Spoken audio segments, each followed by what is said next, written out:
Hey guys, Scripture here with another video, and so the retconning of Kylo Ren continues here. So if you remember, the two directors had a pissing contest, right? JJ wanted to do things his way, Johnson wanted to do things his way, and once Johnson had killed off Snoke, JJ took Kylo Ren back to, wanting to be Vader or whatever, right? So he was definitely losing that aspect of his, whatever you want to say, personality or persona, and trying to bring Rey into the fold. And he wrecks his helmet, and he's rejecting a lot of the things that he's been taught by Snoke, I guess. That's the impression that I got.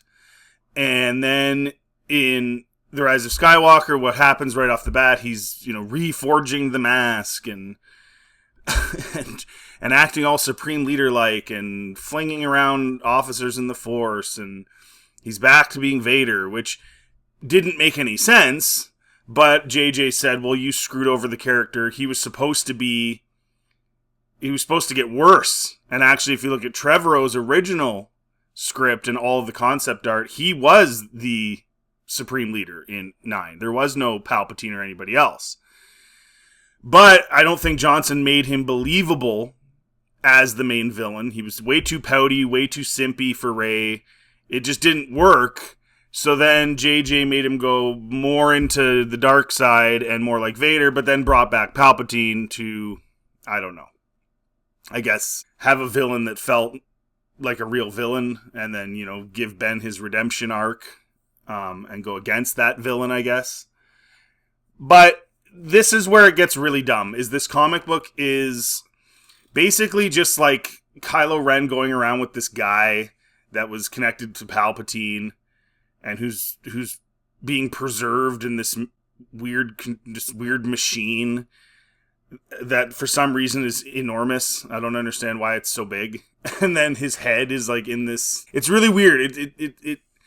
It's very impractical and dumb, but whatever. So anyway, he's going around and he's learning about Anakin.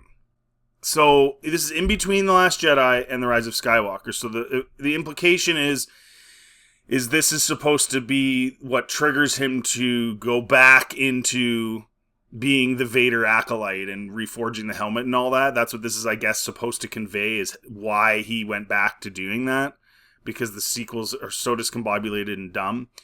So anyway, this guy's taking him around, and in the first issue, and I think this is the second issue as well, they're on Tatooine. But what's interesting is, we'll just go through this real quick here. So I'm not going to read all this stuff. Okay, it's basically a promotion for the comic. This author of this article is saying how awesome it is, but it's not really awesome at all. But whatever, we'll take a look here. Things like, okay, so how is Kylo going to react when he finds out Anakin was a slave? Well, we see his home, his pod racer. Soul effectively uses the story the audience already knows as an engaging narrative device to breathe life into a new story. Yeah, essentially they're just showing the audience things we already know, but Kylo doesn't know. And that's another problem with this. So if there are spoilers, whatever, who cares? I'm not reading this comic anyway. So they're still on Tatooine. To Ren's amazement, this backwater planet is actually quite important, and to our amazement, we learn that Ren knows almost nothing of Vader's history.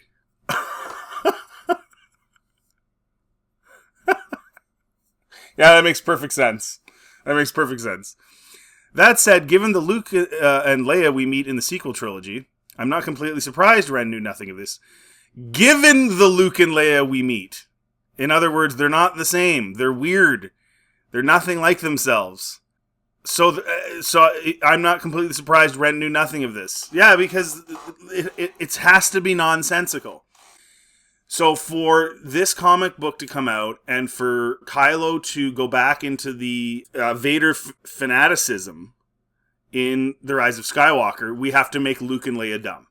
And they never explain anything to their kid and nephew.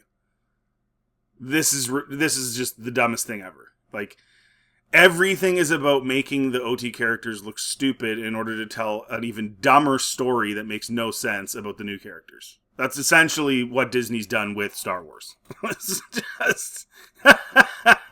I can see both of them deeming it prudent and protective to shield him from this shadowy history, assuming that Leia knew it at all. Regardless of who kept it from him, it's emblematic of Kylo Ren's entire story that he's forced to learn his family history from a sketchy instructor like Vinay. That's the guy, the head. And there you can see him there. He's like, the size of the contraption he's in, look at it, like it's so stupid. But I just want to remind everybody, when there's that scene in The Last Jedi where Luke, we get 3 versions of it or whatever, where Luke ignites his lightsaber and then that pushes Kylo away. He's 23 years old when that happens. 23! He's not a baby. He's not a kid. He's 23. Like, by that time, he would be a pretty formidable Jedi Knight, I would think. If he's been training his entire life, right, with his uncle. So he's been training with Luke this whole time, 20 years, whatever is 15, 20 years.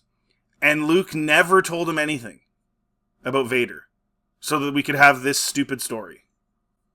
This absolutely nonsensical sequel arc of Kylo Ren. All of this being done, of course, because 2 directors had a pissing contest and because the head of Lucasfilm, named Kathleen Kennedy, allowed that to happen. And allowed the story to make absolutely no sense. And allowed Snoke to be killed off with no explanation of even who he was or anything like that. Oh, go buy the comic books! Find out who Snoke is! And then you do find out who Snoke was, and you're like, wow, that was the lamest character ever. When they actually explain him and he's wearing the armadillo on his head and everything, he's so lame. Not even close to what you expected. You're like, oh, I can't wait to find out who this guy is. Oh, he's just some guy. Okay, so in The Force Awakens, he's 29 years old. So he's been with Snoke for 6 years, and he's become a complete Vader sycophant. Even though, listen to how stupid this is. So Luke and Leia, according to this comic book, never explained anything about Vader to him whatsoever. Okay? Whatsoever. He's 23 when he goes to Snoke. And in the 6 years he's with Snoke, he somehow becomes obsessed with Darth Vader, but still doesn't really know anything about Darth Vader. And so after The Last Jedi, he's doing this and learning about Darth Vader. None of it makes any sense. It makes absolutely no sense. Why would he be, obsessed with Darth Vader if he doesn't know anything about him? Because Snoke didn't tell him anything either. That's why he's learning it after the fact. It just makes no sense, and it's all to be like, oh, see, he went back and reforged his helmets and Rise of Skywalker. Nah. None of it makes sense. The sequel trilogy is the dumbest set of films, the most incoherent, stupid story ever. And they're just making it worse with these comic books. They think they're making it better. Like, the author of this article talks about it like it's making it better. It's making it worse. Anyway, they're talking about Palpatine, and he worked under Palpatine, and this guy got, all these archives that showed, what Anakin went through.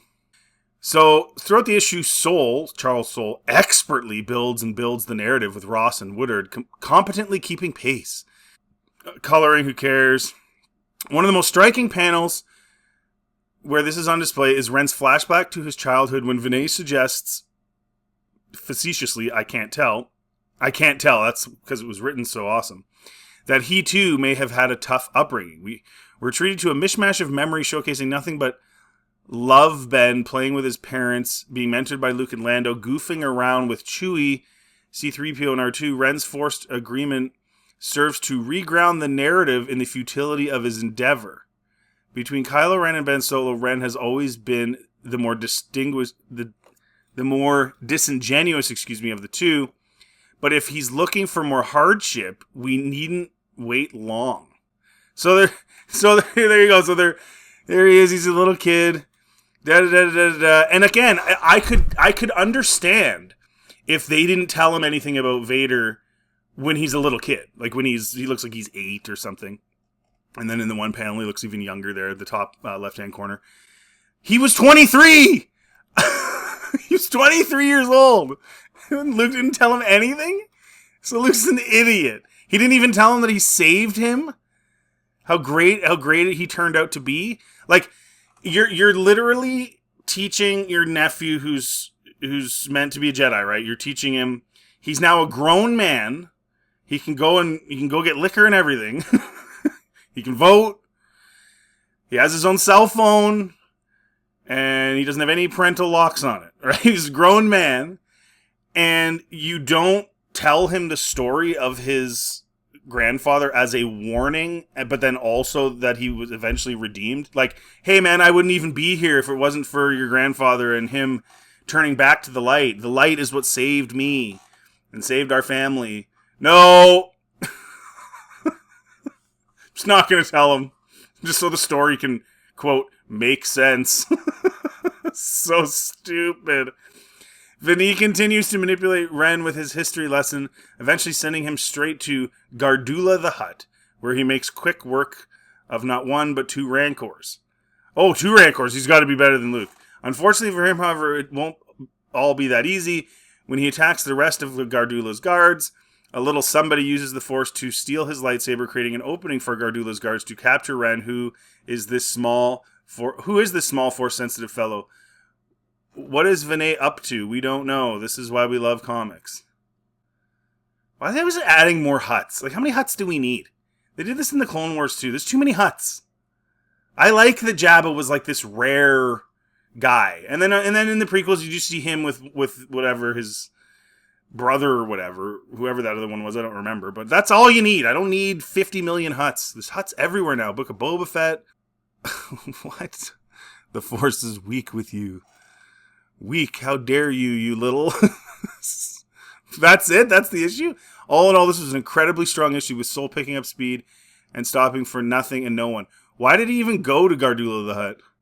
Anyway, this whole thing is pointless. Like, all that had to happen for this comic to not exist is for Luke and Leia to not be idiots and explain to their grown man, son, and nephew what has gone on in their family.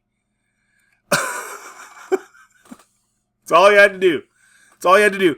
And what's even dumber, I just thought of this here, keeps going, you guys. What's even dumber is that Luke says he saw a vision of him, like, doing bad things or whatever, and that's what made him ignite his lightsaber, right? In The Last Jedi. Well, maybe, you know, if you were sensing darkness in him, you should probably, like, deal with that and talk to him and tell him about his grandpa. And then furthermore, why would he be all dark-sidey? He's in an environment with his family. Like, this comic book is making it worse. He's in an environment surrounded by people he loves. You got Lando, you got Chewie. They're joking around, they're having fun. You know? He's got both his parents. He's in this environment of, like, lovingness. And clearly Luke is not telling him... See, this is another thing. Luke is not making him choose between his family and training. Like, he's pretty young in this top right-hand corner here, and there he is talking to Lando, about the same age. There he is at the dinner table, about the same age. So then when Luke makes Grogu choose, it makes no sense. It contradicts this now as well. So it's just so stupid. But anyways, he's in this really good environment. Why would he be having dark side thoughts? Like, Anakin going to the dark side had to do with him not wanting to lose somebody. Kylo Ren goes to the dark side or had dark side in him that Luke sensed, right? Before Luke ignites the lightsaber, right? So, like, he's already going dark, right? In his mind or whatever. Why? Who's influencing him to do that? Like, you have to have some level of influence. And everything he was getting was positive. So why would he have dark side thoughts? It doesn't make any sense. And then they explain, oh, well, Snoke was putting them in his mind. Really? From his floating space garden with his armadillo hat on? It's just terrible. But anyway, Luke and Leia have to be dumb and make no sense and not tell their grown child about what the issues were. And somehow this makes it awesome, according to this author. So anyways, the retcons continue to get dumber and dumber and dumber, and this is just making it worse. Let me know in the comment section what you think. If you like this content, please like and subscribe. It always helps the channel. Feel free to check out anything else on my channel. Have yourselves a really good day.